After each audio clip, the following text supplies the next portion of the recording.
今年底就要选县市长啊，不过首都台北市民进党到哪时也未决定讲要派谁来选。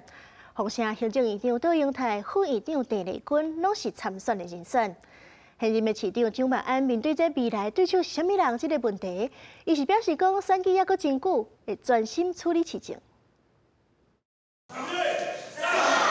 早起比战，台北市长蒋万安17出席台北队7个营汇集市府以及机关首长参选，因为总预算伫立法院卡掉的 TPS 行政院通勤月票补助恐惊中断，立法院南北党团16提案，加关系 TPS 等部分民生新型计划先会当使用。蒋万安表示真赞同，乐见立法院以民生优先来进行预算的审查。 那行政院还是要积极的和立法院来沟通，因为县市长选举要伫年底举行，各党的选前会分别已经出来。虽然民进党的台北市长参选人还未定案，不过国民党台北市党部主委戴锡钦推测，对关税谈判告一段落，国家行政立法还阁咧对立，无排除连赢定调行政院长杜永泰，也是行政院副院长郑丽君参选的可能性愈来愈悬，爱蒋万安谨慎应对。对蒋万安来讲哦，台北市的市长候选人哦。 最强的对手大概就是卓荣泰院长以及行政院副院长郑丽君。如果是非典型的